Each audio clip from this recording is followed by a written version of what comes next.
Welcome to the Zebra Crossing. Today with us we have Mr. Dheeraj Kumar, an esteemed leader known for his impactful leadership, style and excellent team management. Welcome to the Zebra Crossing. Thank you for having me, Janhvi. It's a pleasure to be here. First of all, could you tell us a little bit about yourself and your journey?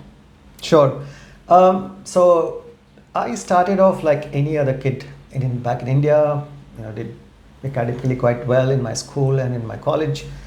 Like most of the kids in those days, I got into engineering. Did my electrical engineering first at Birla Institute of Technology, Meshra, in Ranchi. That's the place where Dhoni comes from. And through campus selection, I got into Ramco Systems as a company based out of Chennai that does a lot of product development, software product development in the ERP space. I started off as a product developer, spent approximately 4 years with them. Got a chance to work at Switzerland to implement the ERP product that I was part of the development team. I was working at Swatch plant to install the ERP software there. And once the implementation got completed, then I came back, and after a while I switched my jobs to join a company called iFlex Solutions, which was another software product development company. Okay. But this time I was not doing product development, I was doing systems integration around FlexCube, their product. And I spent 8 years with iFlex. Initially it was called iFlex, then it got acquired by Oracle and became Oracle Financial Services Software Limited. Okay. Most part of those eight and a half years with iFlex was with Citibank, and almost all of it in wealth management technology. Initially in Singapore, and then once again I got a chance to go to Switzerland, Citibank Switzerland, to implement the software that we were building here in the region, which Europe was also very keen to deploy, so we did that. And subsequently I joined UBS. So I've been now with UBS for approximately 13 years. Did various roles, starting off with securities post-trade process, building software once again, and then moving on to platform strategy for a location and then for the region. And most recently I have been part of the Credit Suisse integration initiative, trying to make sure that we do a seamless and a smooth transition and integration of the CS platforms in the region into the UBS ecosystem. Wow. So that's my short journey so far. Vast amount of experience. So throughout your journey, could you tell us what insights you have gotten about leaders? What is a leader and what makes a person into a leader? That's a very interesting question, and I think it depends on who you ask. You will get different versions or interpretations for leader. But in my view, a leader is someone who is able to influence and motivate a very large number of people. It could be small, but usually large one, to achieve greater glories, to achieve things that they probably had never imagined, never started off knowing that they could, and who is able to build a much more polished and a much more advanced workforce. Okay. So what characteristics do you believe a leader should possess? I don't think there is any cookie cut definition or characteristics of a leader. There are different points in time that a leader will have to deploy different elements of his skills and of his experience. But the one thing that always has to stay with the leader is the fact that he is very empathetic. Empathy is key, because the most important thing that a leader, in anybody's definition of leader, would need is the connect with the people, with a team, with a group, with a division, or maybe even a bigger set of people. And with that connect, what happens is you establish a trust, and then that sets the foundation for you to then set out to achieve goals which may be very difficult at the very outset, but you then provide guidance, mentorship, and work with the team to make it happen. Okay. So empathy is certainly one thing. Connect with the people, and probably also a vision. A leader needs to be able to see things and show things to his people and to his team and to his group that is over and beyond the day to day. That's over and beyond today, tomorrow, and day after. Okay. And not just show, but also guide, motivate, coach, set the path to achieving that vision, to converting that vision into reality. So Okay. vision is equally important. Last but not the least, I think a leader is not a leader unless he's got good communication skills. Needs to have a way to communicate, to connect with his words and his actions, verbal and non-verbal, with his people. As much as possible, have good oratorial skills to be able to sell a story, to be able to influence people and make them believe in his vision. That's very important, because otherwise it sort of starts to fall apart very Okay. soon. So does each leader have their own leadership style, and does this style differ depending on the vision that they are looking forward to? Again, a very good question. I don't think there are specific styles that a leader would follow throughout his journey. I think at various points in time, there are different styles that get deployed by someone who's in a position to lead. For example, if there is a very challenging situation the team is dealing with, or the group of people are dealing with, then you have to become more directive. You can't get into conversations and discussions and debates, because time is running out. Time is the essence. So you have to get more directive, more regimented. Whereas if you're starting on a journey and there are many ways in which you can achieve your target, vision, objective, goals, you would want to be consultative. And you would encourage such consultations, you would encourage feedback, you would encourage ideas from people, and then weigh them, and then hopefully have a consensus on how we should move forward. And in case you don't have a consensus, then at least building some sort of a common platform on which everybody buys in and everybody starts to put in their best. So at times instructive, at times consultative, at times motivational. For example, Okay. if the team is going through a tough patch, but you know they can do it, then you have to become a motivational speaker for a while and bring the team out of the dumps, get them charged up once again, make them believe in themselves. And then once they are there mentally, then you know they are going to be able to achieve. So it really depends on the situation and your ability to deploy the right kind of behavior in dealing with that situation and turning things around into a positive one, and then gunning for the success and for the glory. Okay. How would you describe your own leadership style? That's a very difficult question, because when you are there in a role or in a position and you are looking at people, it's you're not realizing or you're not observing yourself. But if I were to sort of think and reflect on how I have been managing, I think I have been a very people's person. I look at not the objectives but the people who are there. I think there is no perfect team. Every team has their strengths and their areas of improvement. There are opportunities and there are threats.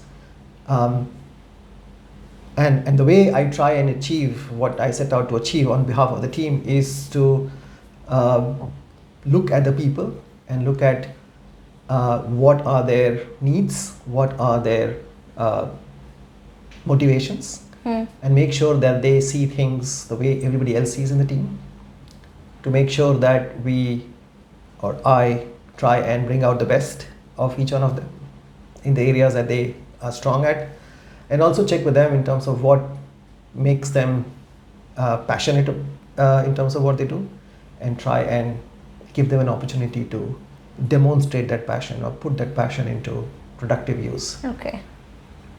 So that's one way, and the other is a bit of a risk taker. So I think a vision or an objective is not big enough or great enough unless there are risks. You can never have risk-free goals and objectives. But clearly it comes with a lot of caveats. It comes with a lot of threats.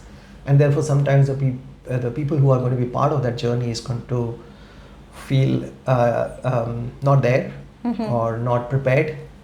And one of the things that as a lead or as someone who is uh, in front of that journey, I try and do is give them the confidence that we can pull it off. There's nothing that we can't if we just put our minds to it. And then they feel a lot more relaxed and a lot more prepared to take those risks. Wow. So all the different teams you've been a part of, all the other people you have come across, have there been incidences or experiences which have changed your approach to leadership? When you start your career and your journey, you try and be very goal focused or immediate objectives focused. You don't want to be failing at what you're supposed to finish today. You don't want to be falling short of what is expected this week and next week. So you're very looking down and looking around and making sure that you always are performing. And then as you go up the ladder, you start to be not just responsible for yourself, but a set of people around you, maybe 2, maybe 3, maybe 4. You go slightly beyond that and look for things that help you get the best out of a small set of people, but on a slightly medium-term horizon. Okay. What's in this sprint, or what's in this month, or what's in this quarter, and do we have the right people?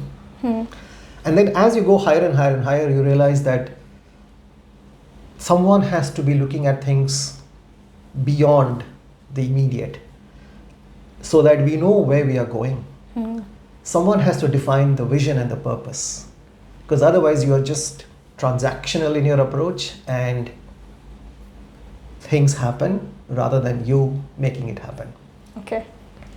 So in the journey, of course, I personally, and also with my teams that I have been involved, wonderful people all through these 25, 26 years now, constantly looked for opportunities to balance our approach, not lose sight of our immediate goals, keeping it on track, staying on track, and then making sure that things are happening, but at the same time, taking ourselves out of the day-to-day and looking for the bigger picture. Okay. What are we hitting towards? Where are we moving?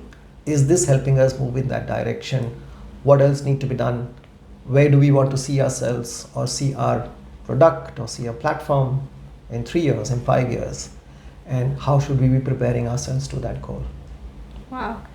Can you share an example where you really had to step in as a leader to make an impact on your team or your project? There are many such instances where obviously things don't go as planned. You plan something, you prepare yourself the best you can, and then things happen. Sometimes things that are beyond your immediate control have an impact on your progress. For example, if you are working towards building a software that you've committed to your client and it must be done, let's say, by the end of this quarter, and then you lose your key people. And now you're in a very difficult situation because not just you've lost one team member, but you've lost a lot of the knowledge that the person had with regards to the domain, the product, and the team. And in such cases, the team starts to get a little bit demotivated. They feel that they don't know what they're doing. And in those moments of time, to keep the team in the right morale, in the right spirit, and it has happened quite a few times, you roll up your sleeves while you look for backfilling that position or finding the right replacement. You step in, you work with the team as much as possible, make sure that they are able to receive the kind of support or the kind of guidance that they're needing to continue their work, and at the same time fill in the gap that has been created by the person who has left. So in a way, leading by example, or being prepared to roll up your sleeve and getting into the thick of action is, especially in a corporate world, is very important. It not just inspires people, but it also gives them the boost that they need to put in their 100%, maybe 102%, to cover up for such challenges. And that happens almost every week or every month, where you have to deal with challenges that you cannot control. So you said before how critical communication is to manage a team. How do you ensure clear and effective communication? That's that's a very difficult question to answer. Um, the line is a very blurred one between over communication and under communication. You don't want your team or the people that you've primed up and that you've given an objective to achieve. You don't want them to be disturbed. You want them to be focused on what they should be building, what they should be planning. And yet there are factors, there are forces that you as a leader are constantly keeping an eye out of, so that you don't let that affect the team. But sometimes you may not have all the knowledge and all the skills to be able to interpret and assess the situation. When you share that with your team, someone in the team can actually come up and tell you, by the way, if this were to happen, we would probably be needing 3 extra people, or we would have to now start to think about how best to change a certain feature in the software to be able to accommodate the change. For example, regulatory change. For example, change in the geopolitical situation. And therefore, you think about sharing information more than what is necessary for the immediate work to realize those opportunities of excellence. But at the same time, you don't want the team to get bombarded with information that is of no use to them. There is a certain fatigue that comes in with over communication as well. So you have to be looking out for that as well.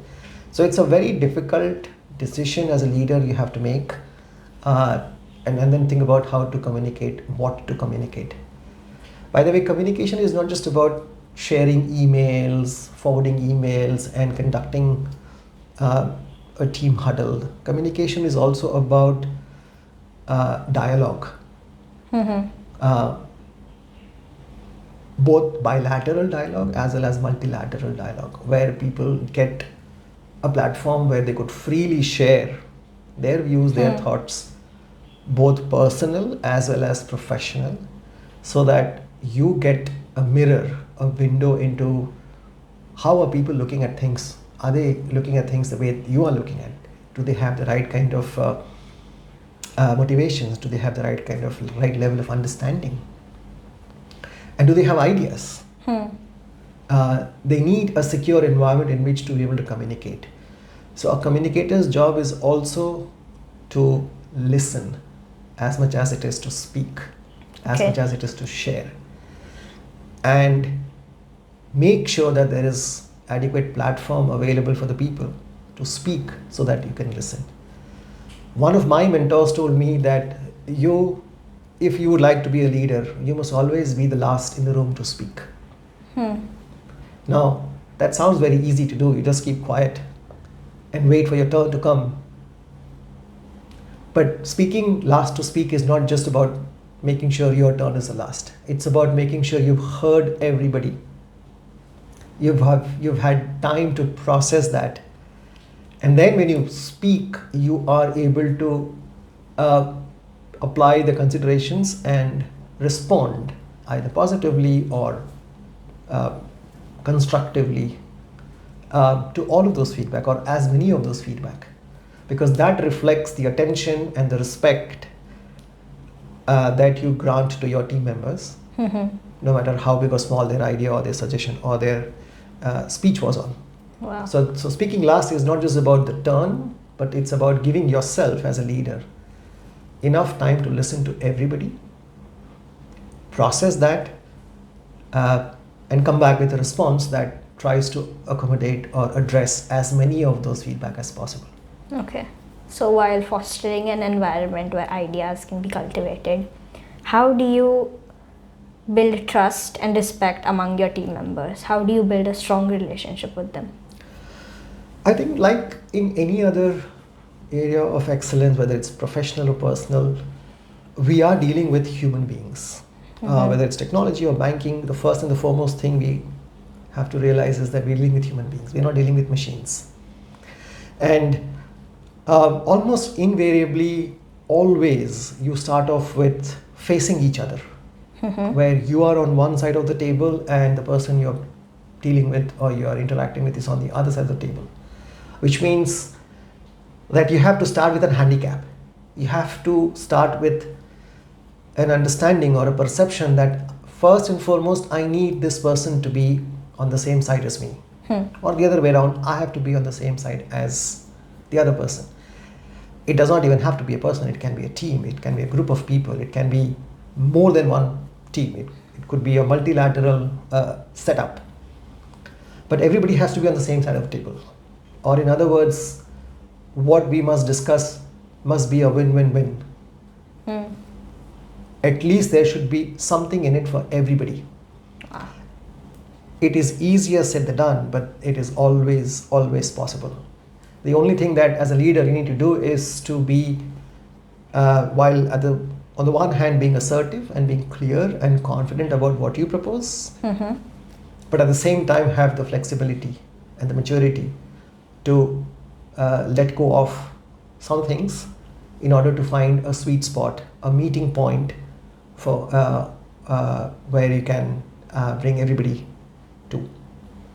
It's not always giving up and it's not always getting everybody behind you, but sometimes it is about meeting at a common meeting point, finding the sweet spot where everybody can get something out of that and go back highly charged up, highly motivated, and being on the same side of the table on the journey. Wow. So that is very important, and the more we do it, the more we try, the more we practice, the easier or better it gets. Not all the time. Sometimes it may not be so obvious, or sometimes it may not be so easy to move from your position. But I think in such cases, one of the things we should look at doing as a leader is to defer certain things. Meaning, okay, let's push the can down the road. Let's look at it 6 months from now. Let's just focus on a few things that we can agree on. Maybe things change, maybe environment change, maybe the requirements change, and then suddenly things starts to get a lot more aligned. Maybe not today, but in 6 months, who knows? Okay.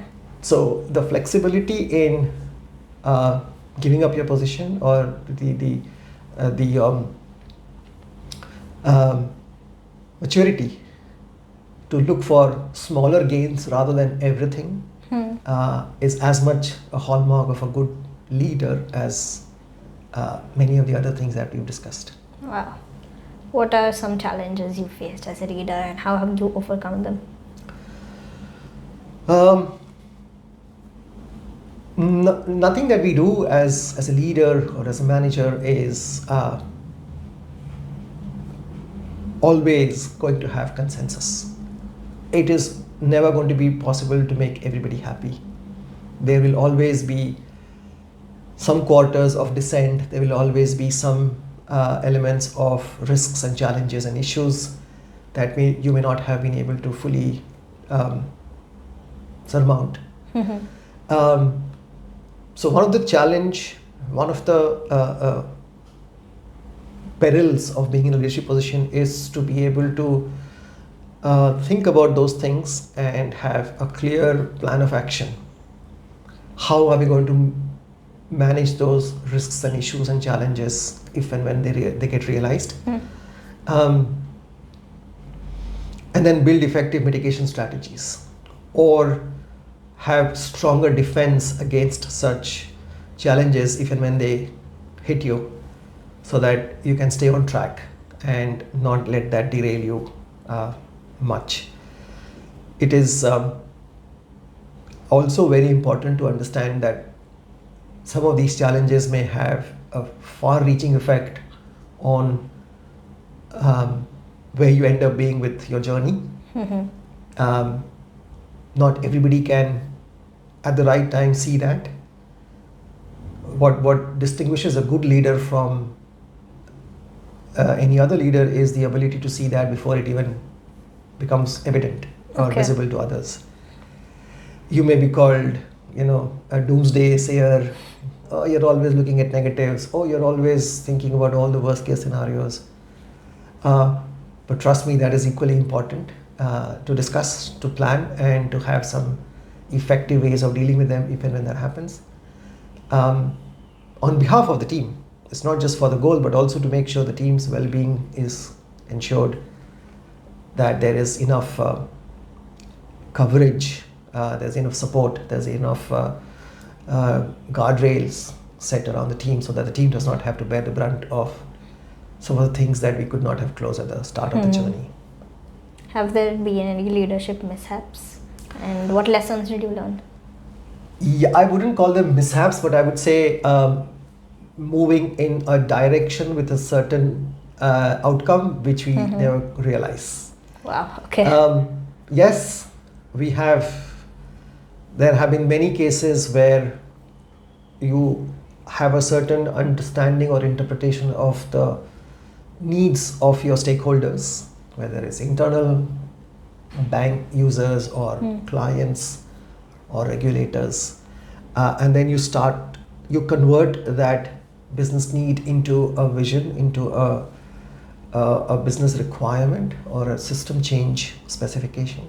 You invest a lot of time and energy and you build it, and clearly you were the one who were setting the rules of the game or defining the target state. After having gone a while, you realize that it's probably not what the original intention or the original ask was. There have been many instances where, and this happens very frequently, where you need to have the courage and the guts, if I can say, to say, look, we've messed up.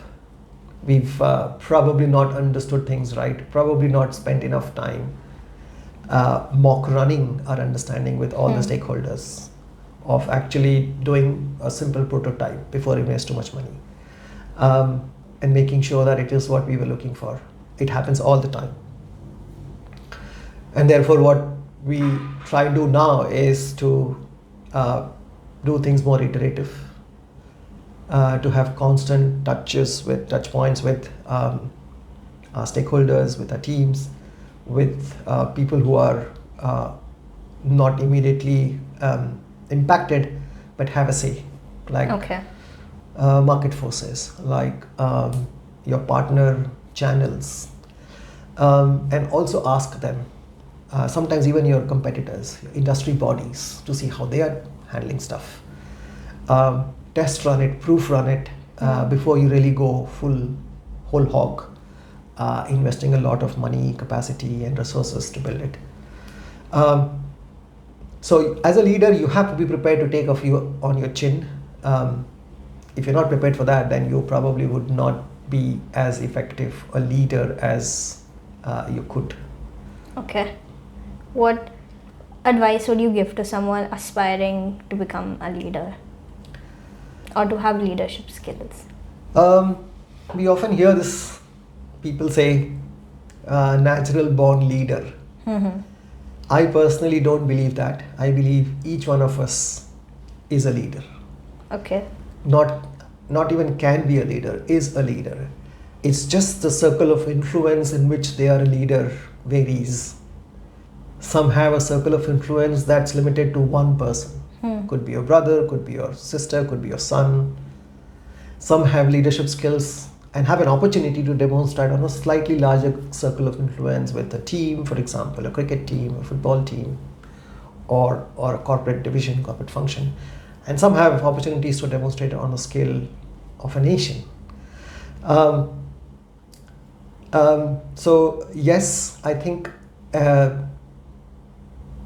there are ways in which you could nurture that by thinking of yourself as not just one, but as one with others. And always look for, as a leader, if you're always constantly looking for bringing people along, not just looking for material or numeric number-driven targets, but looking for long-term benefits, looking for leaving a lasting legacy behind. Wow. Behind you. So thinking of how you could help leave a legacy behind, even when you are not around, even when you've moved on. Those are the kind of aspects that as a leader you should think about. There's a bit of selflessness in being a leader. You're not dealing with people always keeping at the back of your head, what am I going to get out of it?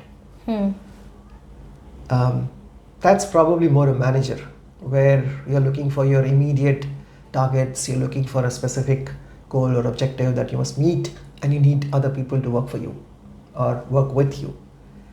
But at the back of your head, every time you're talking to someone, you're talking because you need that work to be done. You need that goal to be achieved, because that translates to better appreciation, better appraisal, better salaries, better bonus, maybe a better rank, maybe a promotion. If you have that in mind and you're dealing with people and you're working with a team, you're probably not even close to being a leader. Okay. But if you're not keeping any of that and then you're working with the same set of people, but you're asking for what is bothering people, you're asking for, or you're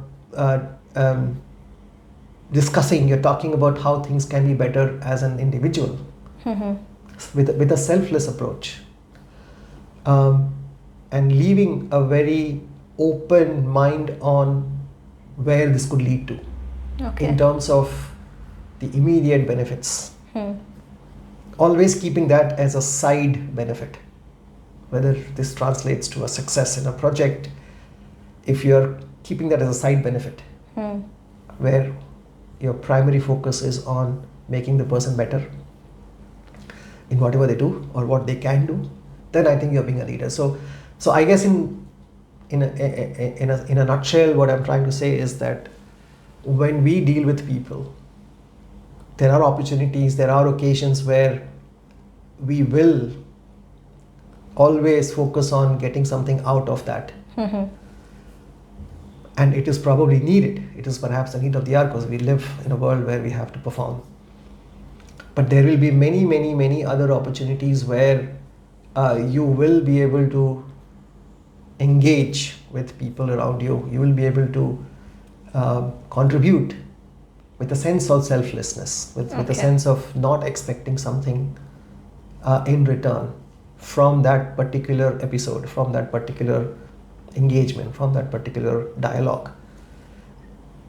And just by virtue of doing that and providing your best inputs and guidance and support and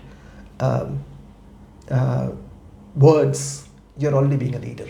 Wow. Okay. How can emerging leaders balance the demands of leadership with their own well-being and personal growth? That is a very, very good question. I think a healthy mind is always sitting in a healthy body. So first and foremost, you have to be physically fit. You have to look after yourself, both physically and mentally.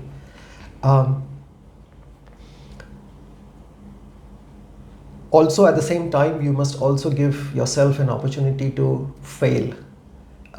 Try out something that you're not 100% sure of, you will succeed.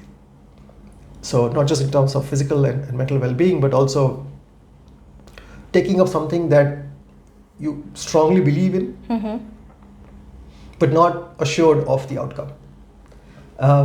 This is equally important as an emerging leader. When you have given yourself an opportunity to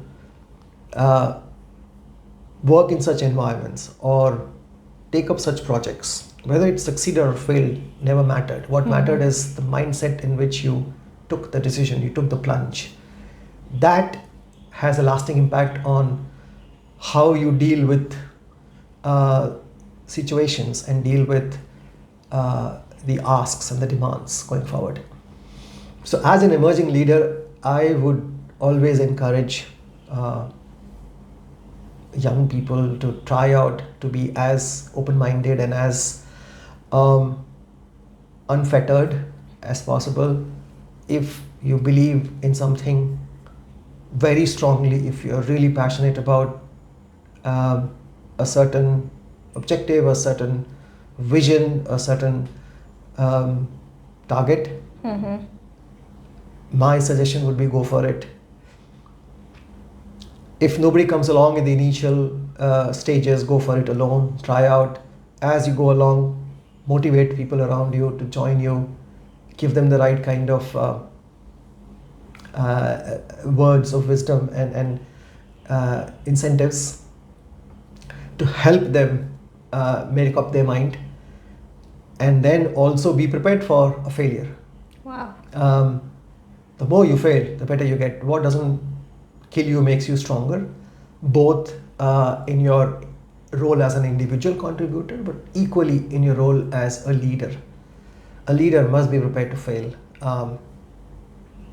in achieving what he had set out for, but at the same time must have the guts and the courage to admit it and be better the next time when that is when a situation presents itself.